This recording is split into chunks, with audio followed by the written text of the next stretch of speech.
नमस्कार, वास्तु लिविंग में आप सभी दर्शकों का बहुत बहुत स्वागत। मैं हूं विकास नागिया। दर्शकों, आजकल आपने भी नोट किया होगा और मैंने भी इस बात पर खास गौर किया कि 7 साल की उम्र से लेकर 70 साल का व्यक्ति ये कहता हुआ नजर आता है कि जीवन बहुत तनावपूर्ण है, मैं स्ट्रेस में जी रहा हूँ।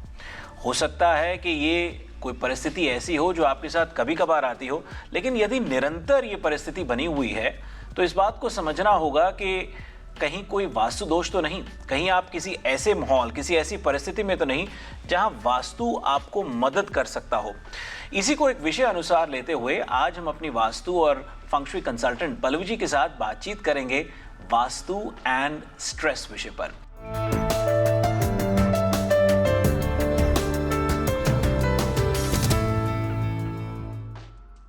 आइए सबसे पहले उनका स्वागत करते हैं। पल्लवी जी, वास्तु लिविंग में आपका बहुत बहुत स्वागत। नमस्कार। शुक्रिया। नमस्कार। आपसे व्यक्तिगत स्तर पर मुलाकात करते हुए बहुत अच्छा लग रहा है जी। और ये जो विषय आपका सुझाव रहा, क्योंकि आपको बहुत से लोग व्यक्तिगत स्तर पर मिलते हैं, ऑल ओवर अमेरिका, कनाडा आप जाते हो, लोकेशंस पर लोग बाग भी सजेस्ट करते हैं कि इन विषयों पर आप क्यों नहीं चर्चा करते।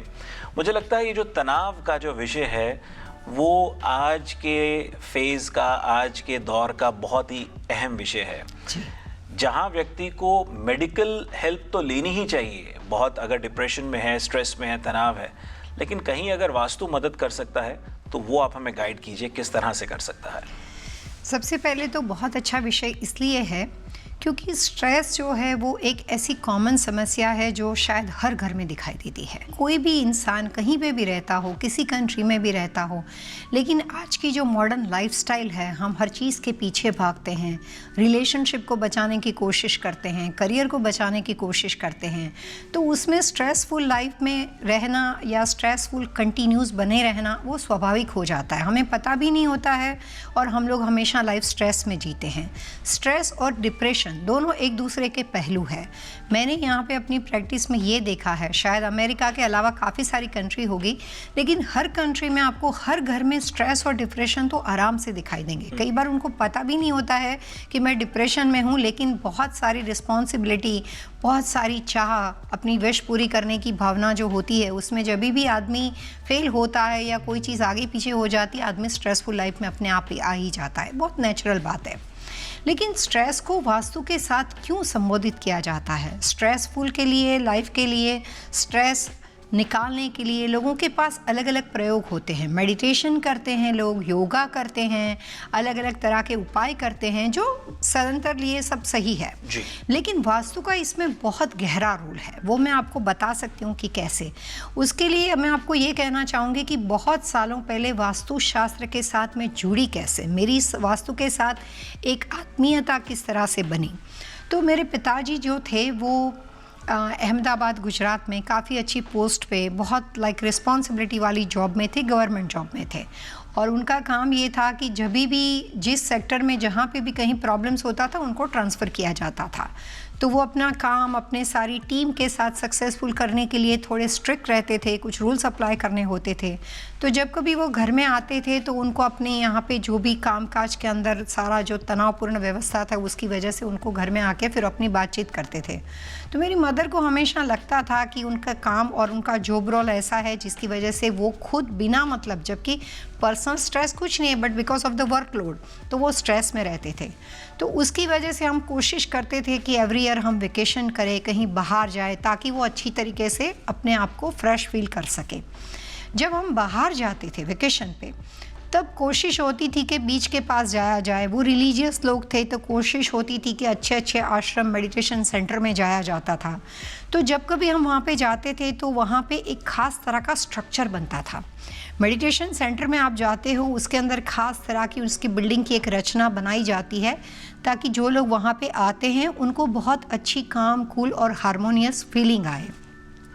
फिर जब कभी हम डिफरेंट लोकेशन पे जाते थे तो हर लोकेशन में मेरे पिताजी ने ये देखा कि यहाँ पे जो लोग जो भी तरह की एक्टिविटी, जो भी प्रवृत्ति करते हैं, उसके साथ साथ एक सबसे इम्पोर्टेंट चीज़ जो लोग मिस आउट कर देते हैं, जिनको याद नहीं रहता है कि इसका जो माहौल है, जो उसका एटमॉस्फेयर है, वो उस चीज़ को सपोर्ट करता है।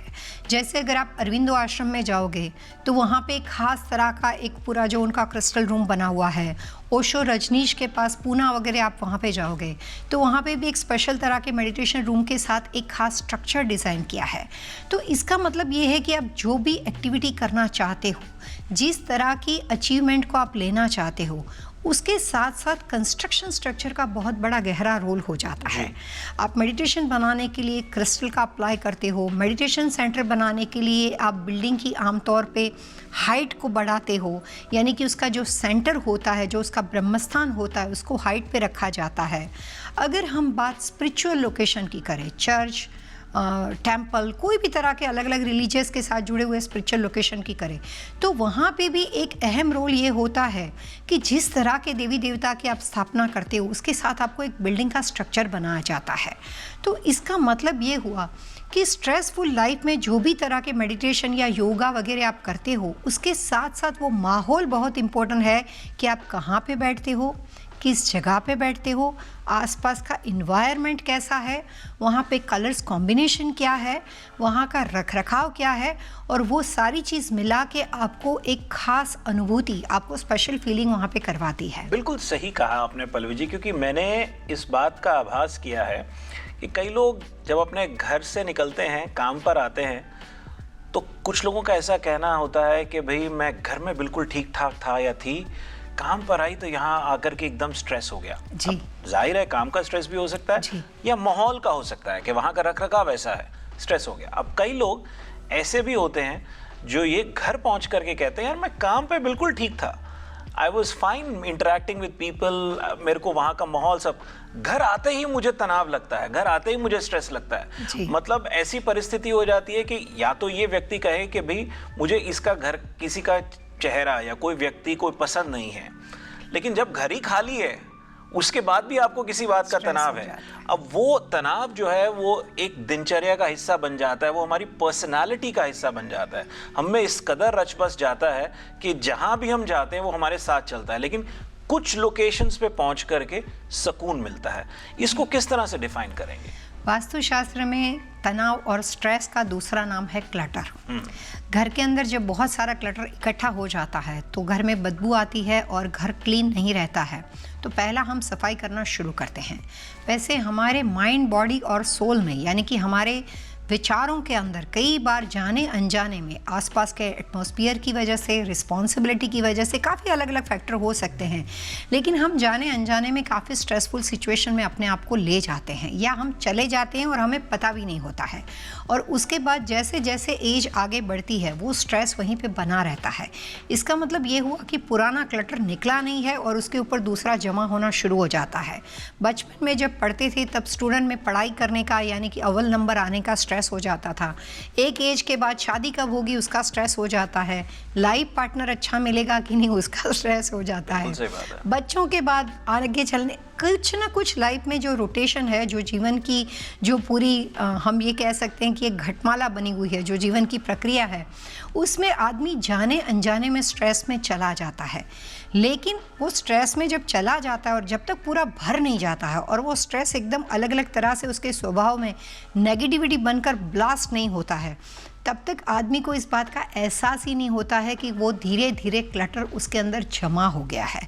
वास्तुशास्त्र की हेल्प से हम यही प्रक्रिया की एक प्रोसेस बताने वाले हैं आज के प्रोग्राम में, जिसकी वजह से आप एवरीडे अपने आप को क्लटर फ्री करो। चाहे आपको लगता है कि आप स्ट्रेस में नहीं हो, कोई बात नहीं, लेकिन अच्छी बात है, पॉजिटिव टिप्स है जिसका फ़ायदा ये है कि अगर आप किसी भी तरह के सरकमस्टेंसेस की वजह से एवरीडे स्ट्रेसफुल लाइफ जीते हो तो आज से लेकर 30 दिन तक एटलीस्ट कोशिश कर सकते हो कि अपने आप को क्लटर फ्री करो। वक्त एक छोटे से ब्रेक का हो चला है। ब्रेक के उस पार हम पल्लवी जी से जानेंगे कि क्या कुछ ऐसा रखरखाव हो सकता है, क्या कुछ ऐसी परिस्थितियां हो सकती हैं जिनको यदि हम नियंत्रण में रखें, काबू में रखें, तो हम स्ट्रेस पर भी अच्छा खासा कंट्रोल कर सकते हैं। एक छोटा सा ब्रेक लेंगे। ब्रेक के उस पार पल्लवी जी से आज के विषय पर, वास्तु और स्ट्रेस पर बातचीत जारी रहेगी। We'll be right back after these messages.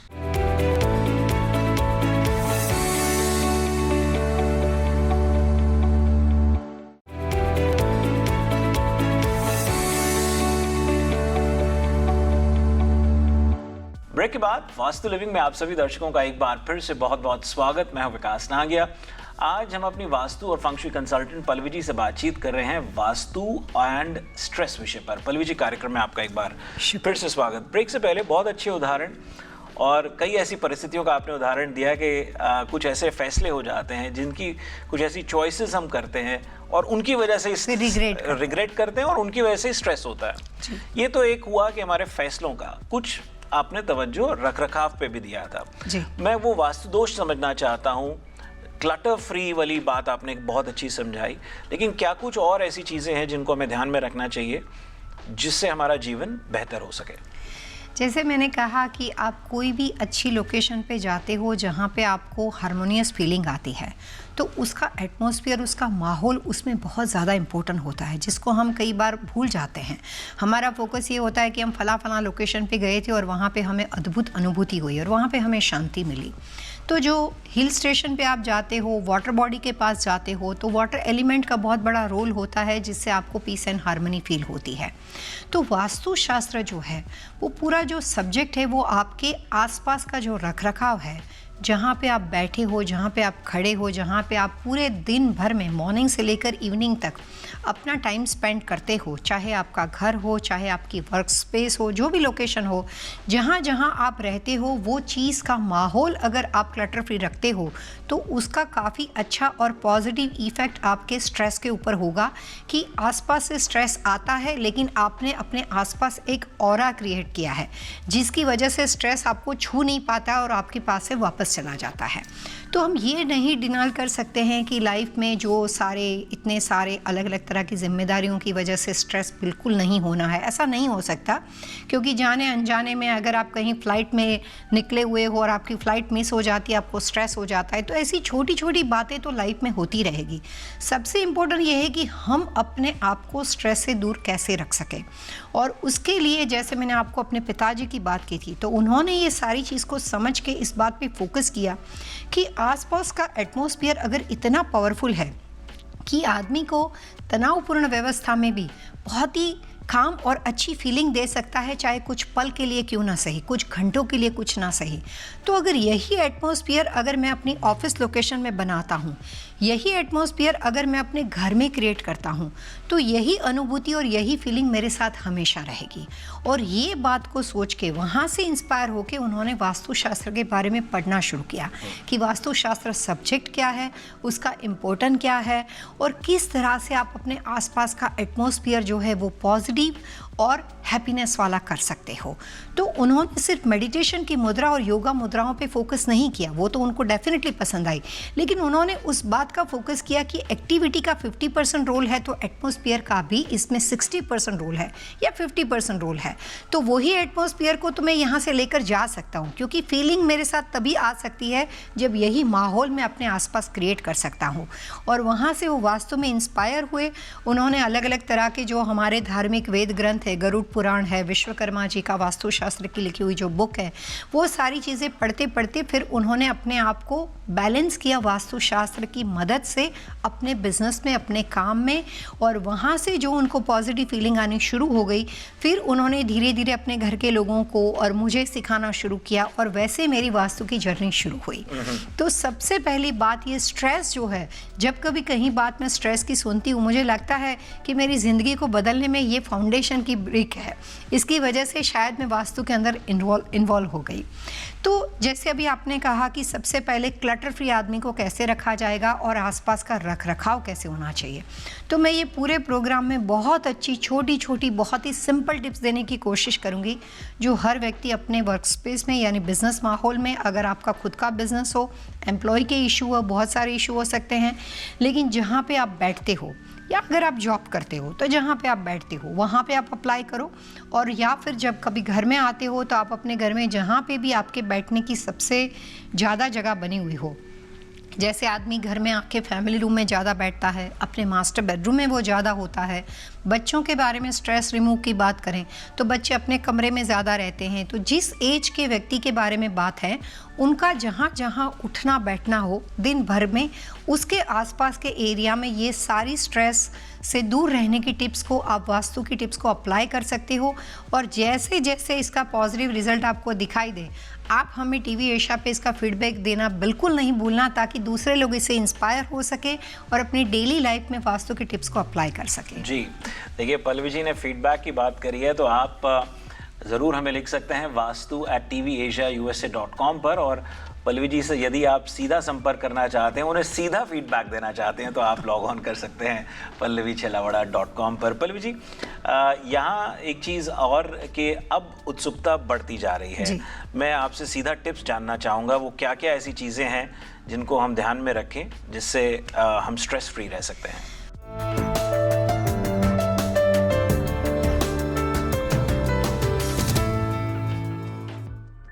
Vastu के हिसाब से जब कभी आप बहुत ज़्यादा स्ट्रेस में होते हो तो अपने आप ही आपके बॉडी का जो ग्रेविटेशनल फोर्स है वो ज़्यादा एक्टिवेट हो जाता है। इस तरह की सिचुएशन में अगर आपके आसपास के रखरखाव में बहुत ज़्यादा आपने वहाँ पे फर्नीचर या किसी भी वजह से बहुत ज़्यादा सामान रखा हुआ हो, तो आसपास के अंदर अगर पूरा एकदम आपको ऐसा लगता है कि छोटी छोटी चीज़ आप रिमूव कर सकते हो, तो वहाँ से आपको अपने आसपास के हेवी सामान को निकालना शुरू करना चाहिए। सबसे पहले जिस आदमी को लगता है कि मुझे बहुत ज़्यादा टेंशन और बहुत ज़्यादा स्ट्रेस रहता है, उसके लिए मैं कहना चाहूँगी कि जहाँ पे उनका बैठना हो, जो उसकी सिटिंग अरेंजमेंट हो, उसके आसपास के एरिया में उसकी हाइट से ज़्यादा ऊंचाई वाला फर्नीचर नहीं होना चाहिए। यानी कि वो जहाँ पे बैठे हैं उसके right side, left side, front में, बैक में, कहीं पे भी बहुत ही नज़दीक में उसकी बैठने की हाइट से ज़्यादा हाइट वाला कोई भी फर्नीचर नहीं हो सकता है, लो हाइट वाला हो सकता है। सेकंड टिप्स की, जहाँ पे उनका बैठना उठना हो, जिस वर्क डेस्क पे वो काम करते हो, घर बिजनेस वर्क जो भी हो, काफ़ी लोग हो घर से भी काम करते हैं, तो जहाँ से भी आप काम करते हो, जो आपकी वर्क डेस्क की पोजीशन हो, उसके ऊपर वहाँ पे कम से कम सामान होना चाहिए। वास्तु की स्ट्रेस को रिमूव करने की सबसे सिंपल टिप्स ये भी रहेगी कि जिस वर्क डेस्क पे आप काम करते हो उसके ऊपर मिनिमम काम होना चाहिए। यानी कि जो भी आपको चाहिए वो आप ले लो अपना काम, और जैसे ही काम ख़त्म हो जाए उसकी एक प्लेसमेंट होनी चाहिए। चाहे आप ड्रॉअर रख सकते हो, उसमें जाके अपना सामान वापस रख दो, या फिर टेबल के अंदर भी बहुत सारे ड्रॉअर्स हो सकते हैं कि जैसे अपना काम आपने टेबल पे लिया, ख़त्म हो गया, आपने अपने पेपर्स वर्क है उसको अपनी जगह पे रख दिए। तो वो हैबिट थोड़ी आपको बदलनी पड़ेगी। उसके बाद कई बार ऐसा होता है कि हम हेल्थ इशू का सामना करने लग जाते हैं। बहुत ज़्यादा स्ट्रेस जो है वो हेल्थ प्रॉब्लम्स में कन्वर्ट हो जाता है।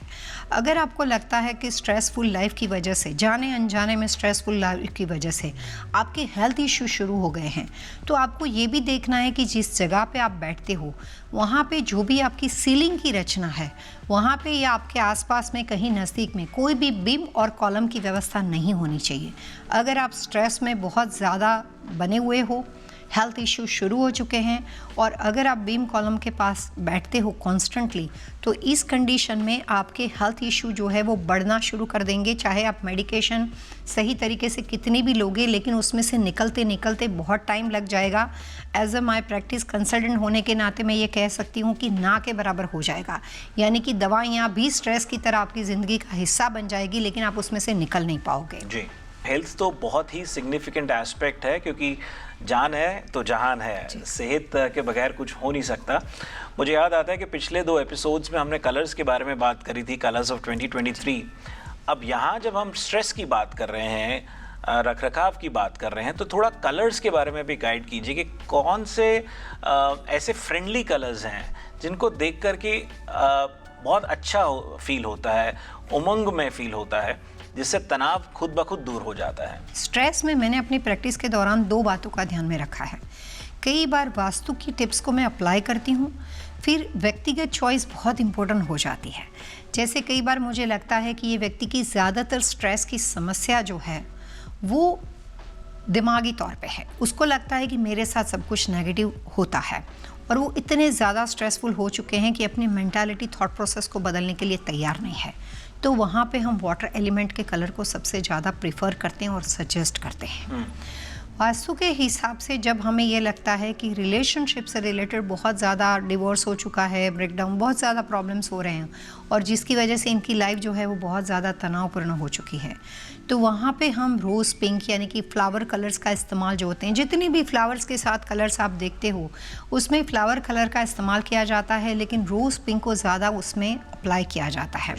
काफ़ी बार मैंने फीमेल के केस में इस तरह के कलर्स को अप्लाई करके उनको पॉजिटिव रिजल्ट दिया है और यही बात जब मेल ऑडियंस के साथ होती है तो उनके साथ वहाँ पे हम लोगों ने फ्लावर कलर के साथ साथ ज़्यादातर लाइट पीच कलर का प्रयोग बहुत ज़्यादा किया है, पीच एंड ऑरेंज कलर। तो वो दो कलर्स होते हैं, वो रिलेशनशिप से रिलेटेड स्ट्रेसफुल लोगों को अपने आसपास के डेकोरेशन में अगर ये कलर्स को आप वास्तु के हिसाब से अप्लाई करते हो, मिनिमम नहीं करना है, मैक्सिमम करना है, जिस वे से कर सको, तो वो आपको काफ़ी अच्छा पॉजिटिव माहौल देते हैं और आपको लगता है कि I am in different zone, ताकि आपका स्ट्रेस जो होता है वो धीरे धीरे रिमूव हो जाता है और ऐसे माहौल में लगातार बैठने से आपको एक पॉजिटिव फीलिंग आनी शुरू हो जाती है और आदमी का नज़रिया बदल जाता है। कलर को हम थेरेपी की तरह यूज़ करते हैं, कलर में बहुत पावर और एनर्जी को चेंज करने की क्षमता है। जब कभी हमें लगता है कि कोई आदमी हेल्थ की वजह से स्ट्रेस में हो, जब हेल्थ से रिलेटेड स्ट्रेस सिचुएशन होती है तब कोशिश की जाती है कि किस एज ग्रुप के व्यक्ति के साथ आप काम कर रहे हो। अबाउ 50 अगर आप काम करते हो तो वहाँ पे आपको न्यूट्रल कलर का प्रयोग, जैसे मैंने अभी कहा था कि क्रीम, आइवरी, बेज, इस तरह के कलर्स का प्रयोग ज़्यादा किया जाता है और उन लोगों को इस तरह के कलर से काफ़ी सेटल एनर्जी मिलती है, उनको काफ़ी अच्छी पॉजिटिव फीलिंग आती है और अर्थ एलिमेंट वहाँ पे क्रिएट होता है। अगर हम एज ऑफ 50 से नीचे वाले लोगों के साथ काम करते हैं, यंगस्टर के साथ काम करते हैं और उनकी लव या किसी भी वजह से प्रॉब्लम, रिलेशनशिप में ब्रेकअप और साथ में हेल्थ इशू, दोनों सब कुछ इकट्ठा साथ में चल रहा हो, तो उस कंडीशन में हम वहाँ पे 2 से 3 कलर का अप्लाई करते हैं। वहाँ पे सारे एक्वा टोन में कलर का इस्तेमाल किया जाता है, aqua green, aqua blue, aqua base, इस तरह के कलर्स का इस्तेमाल किया जाता है और वो टोन उनको एक जो एंगर क्रिएट हो जाता है, एक मायूसी क्रिएट हो जाती है। यंग बच्चे जो होते हैं वो बहुत जल्दी टेंशन में आ जाते हैं, उनके हेल्थ इशू होते हैं तो भी वो हेल्थ प्रॉब्लम्स की भी मेडिकल ट्रीटमेंट कंप्लीट करने से पहले ही एक ज़्यादा उनके अंदर एक डिप्रेशन वाला माहौल आ जाता है और वो मायूस हो जाते हैं। तो इस तरह के कलर्स जो हैं वो उनको एक कूल फीलिंग करवाने के लिए काफ़ी हेल्पफुल होते हैं। कलर के साथ साथ मैं ये भी कहना चाहूँगी कि वास्तु के हिसाब से स्ट्रेस के लिए अगर हम कॉमन कलर की टिप्स किसी को देते हैं, कोई भी तरह के प्रॉब्लम्स हो, तो उसमें मैं ज़्यादातर सिर्फ और सिर्फ एक्वा ब्लू कलर को पसंद करती हूँ। एक्वा ब्लू कलर जो होता है वो पानी के साथ रिलेटेड कलर्स है और उसकी जो फीलिंग है, उसके जो टच है, उसका जो लुक है, वो ज़्यादातर आदमी को शांत करने में बहुत हेल्प करता है। सो एक्वा ब्लू कलर, उसके साथ आप ऐड करना चाहते हो तो बेज कलर को ऐड कर सकते हो। अगर आप अपने वर्क डेस्क पे और अपने बिजनेस लोकेशन और घर के दोनों लोकेशन को एक जैसा बनाना चाहते हो तो अगर आपके पास क्यूबिकल है वहाँ पे भी आप एक्वा ब्लू और बेज कलर का इस्तेमाल कर सकते हो। वही चीज़ अगर जब आप अपने घर में जाते हो तो घर में आपको कुछ दिशाओं के साथ साथ ये कलर्स का अप्लाई करना है। स्ट्रेसफुल लाइफ में सबसे पावरफुल और इम्पोर्टेंट वैल्यूएबल दिशा वास्तु में मानी जाती है नॉर्थ डायरेक्शन। नॉर्थ दिशा जो है वो आपके ब्रेन डिसीजन पावर के साथ कनेक्टेड दिशा है। बच्चों को पढ़ने के लिए नॉर्थ में बिठाया जाता है, ज़्यादातर हर अच्छे डिसीजन के लिए नॉर्थ को फेस किया जाता है। तो नॉर्थ जो अगर आपको पॉजिटिव बढ़ाने के लिए, अगर आपकी विजडम और आपकी IQ लेवल को बढ़ाने के लिए आपकी हेल्प करती है, तो अगर आप बहुत ज़्यादा स्ट्रेसफुल सिचुएशन में आ जाते हो तो उस माहौल में आपको दोबारा रिचार्ज करने में, दोबारा आपकी थॉट प्रोसेस को बदलने में भी काफ़ी हेल्प करती है। तो बात अगर घर की करते हैं तो कोशिश करनी चाहिए कि पूरे घर में जहाँ कहीं आपके पास नॉर्थ का कमरा पड़ा हो, वो लिविंग रूम हो, फैमिली रूम हो, डाइनिंग हो, कुछ भी हो सकता है, मास्टर बेडरूम हो, बच्चों का कमरा हो, गेस्ट रूम हो, लेकिन आपको उत्तर दिशा के कमरे में सुबह से शाम तक जब भी आपको मौका मिले 1 घंटे तक बैठना है। और सबसे पहले स्ट्रेस में सबसे पावरफुल एलिमेंट है वो है क्रिस्टल।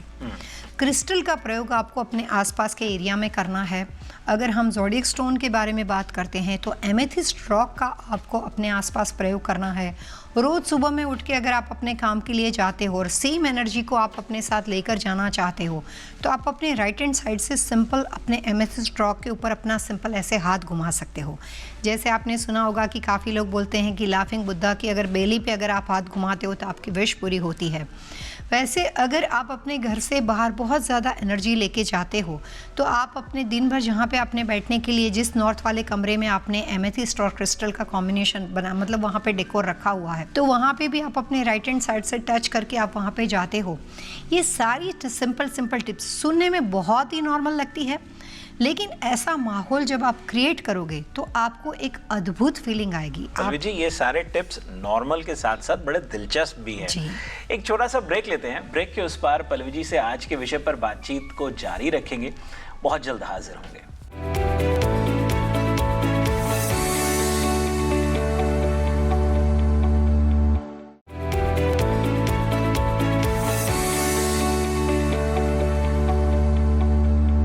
आज पल्लवी जी से हम बातचीत करते चले आ रहे हैं वास्तु एंड स्ट्रेस विषय पर। पल्लवी जी, कार्यक्रम में आपका एक बार फिर से स्वागत। समय का क्योंकि अभाव है, आखिरी एक सवाल करते हुए मैं इस बातचीत को, इस एपिसोड को ख़त्म करना चाहूँगा।